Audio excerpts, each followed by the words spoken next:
Hello and welcome to the weekly wind-up with me, Kyle Warwick. This week we're going to be casting a light on a topic that for some can be uncomfortable. At the beginning of the year, American rapper Macklemore released a 9-minute piece along with regular collaborator Ryan Lewis and vocalist Jamila Woods entitled White Privilege Part 2.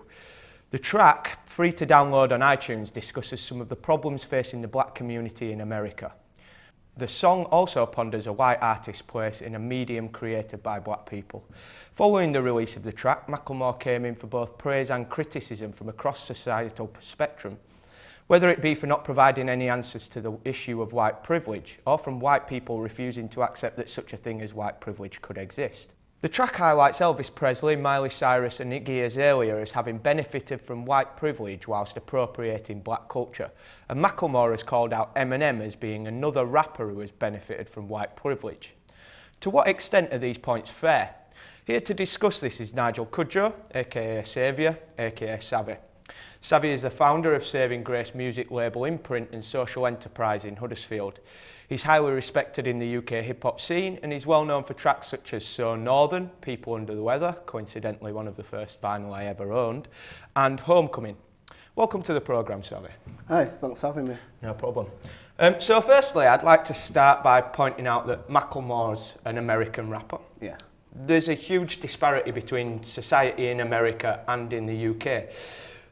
White privilege is an American problem, isn't it? It's not something we deal with in England. No, not at all, not at all. It's a global thing, to be honest, varying in different degrees in different countries depending on the construct of the particular culture that is dominant in that country. It's definitely something that's relevant in the UK. Just to what degree is what we're here to discuss, I guess. Yeah, absolutely. I'm from a white working class background. The area that I live in is very much a working class area. I'm from Marsden myself, and I know a lot of white people working class people who would say, well, I don't live a privileged life. When you say white privilege to me, I can't relate to that because I don't live a privileged life. Is that what is meant by white privilege? Simply living a privileged lifestyle? No.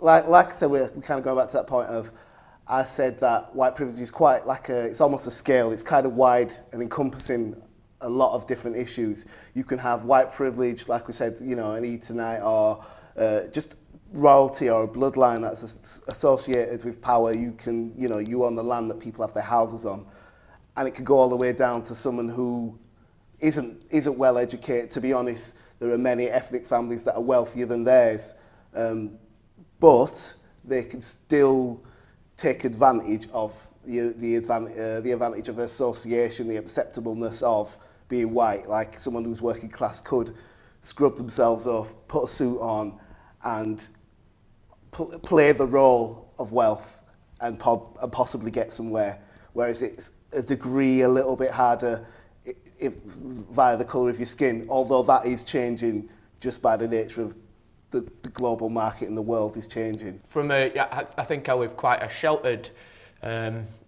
probably up until going to high school, where I lived in to say predominantly white community would be selling it short, really. So living in that kind of sheltered area, you get used to the things that are just every day, that because they are every day, you don't consider the psychological impact that could have on somebody else. Yeah. So for instance, being able to go and get a plaster, and that plaster being skin toned, and that being my skin tone, that is something that I just accept, and the psychological impact that can have on people is to alienate them more. Yeah. Is that not right? Do you feel? Without a doubt, to be honest. I think predominantly it is supply and demand. Like, you can't deny the fact if there's more people wanting something, you're going to make more of it, and that's just the reality. You can't deny that one. But at the same time, the impact of it could go quite deep. We're going to a topic that we may not even want to address, but there's an issue of skin bleaching in a lot of ethnic communities and countries, and a lot in Africa and certain parts of Jamaica and the West Indies, skin bleaching. It's coined in the phrase self-hate, that they've accepted or taken on this ideology of white skin being more beautiful and more pure and all the rest, and they've opted to try and emulate that by skin bleaching and dyeing their hair and I mean, it kind of played out with Destiny's Child. Yeah. Is that right? Like Destiny's Child for, well, I mean, the entire run. Beyonce was the one pushed to the front. That was actually, as far as I know, what I've read, that was actually became a strategy from the marketing. They knew she was fairer. They started dyeing her hair a bit blonder and pushing her to the front of the triangle of Destiny's Child, and that increased their sales. It worked. Whether that was genuinely or something that just she got into, I don't know, but I've read that was actually a strategy. They took advantage of the fact that that's how the consensus, how generally people think, and use that to sell more records. It's strange because Macklemore talks in the song about cultural appropriation and how really it's gone on for a long time. The Elvis is dancing is one that's called out. Iggy Azalea now, more modern, and I suppose that's almost. I mean, it's still as subversive in a way, and kind of worrying, because it's the flip side of it, that it's kind of culturally appropriating a black person to make them more acceptable to a wider white audience, which has got a lot of insidious implications to it. Of in course, a lot of ways. There's almost a rule of thumb within the urban industry now, which is the black artist gets kind of lightened and made more pop to sell more records, and the white artist will be darkened and made more gritty to create the street appeal. And it's almost like, why can't they just be who they are? Yeah. But yeah, that is something that's becoming more and more prevalent.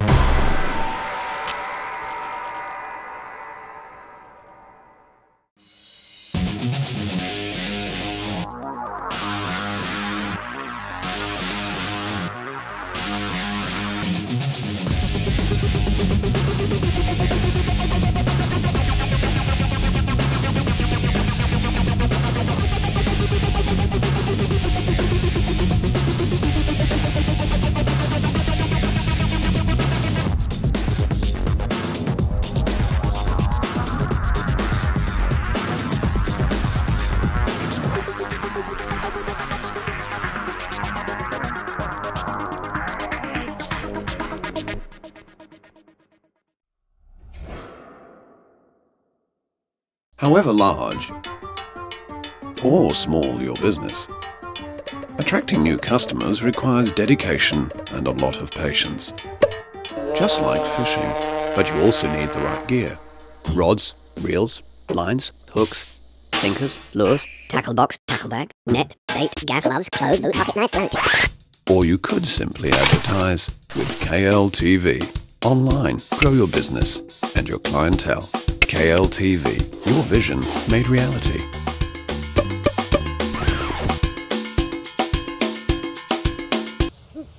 Should have gone to KLTV.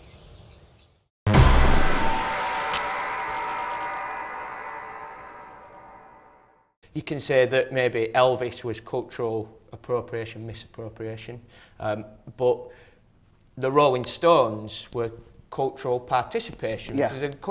The Rolling Stones very much played on blues music from the 20s and teens in America, and even though they were taking those styles of music and using them themselves, they also brought a lot of attention to old blues artists that have been forgotten by the music industry, and Howlin' Wolf and things like that. So where do you stand on that? The kind of is cultural appropriation a bad thing, and can cultural appropriation become cultural participation? First of all, pardon the pun, but I think it's just not black and white. It's quite a two-way street. It's quite fluid. There are many different races and cultures that have influenced each other to create new things.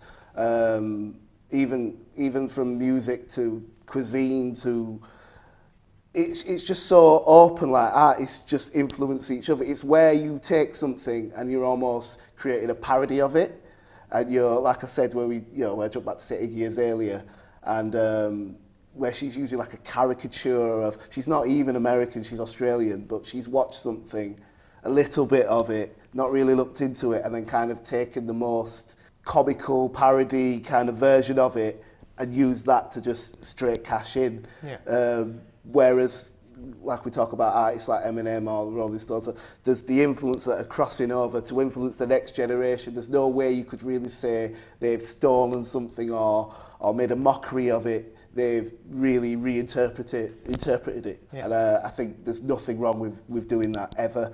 I think if you start drawing fences saying that, it's unacceptable for you to take anything from me, then you have to be totally, absolutely yourself and never take it. And that's not how inspiration or influence works. No, absolutely. These ideas of white privilege, the idea has been bandied about a lot more, and then on the back of that, black privilege was an idea that was put out there by white, you can't really call them liberal scholars or whatever, but probably right-wing scholars putting it out there, which a lot of those ideas you can immediately shoot down because they're just patently ridiculous, really. Yeah. But these are kind of debates that are going on within the working class community and are almost creating, or there to create fractures in the working class community and draw attention away from the people that have the real privilege in our society and are benefiting massively at the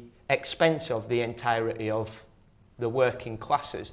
And I would suggest that it's time for people to stop seeing the subtle ways that we're different and start working together as an entire working class community to narrow the gap between what is ultimately a standout elitist, out on its own, upper class, and the working class. What is your opinion on that? Well, I definitely think it's pretty much like the oldest trick in the book, divide and conquer. You keep the people disparate and separated, and usually it's a trickle down in the sense of the class above blames the class below, and it keeps falling down. We've got more things that we're similar than we have got, differences that we've got. That's the ultimate truth. And fundamentally, we're just human. But these walls are built to kind of, to a degree, keep people in their place. If you kind of wanted to run everything and kind of have a degree of control and, you kind of not need everybody to be unified. You've got to have people to a degree thinking that the government runs us, not necessarily that the people put these people where they are. But within this country, we work it under the guise of class, and it's almost like a net you could cast over, and it's like, well, we're up here on the mountain and we'll cast this net over the ones below.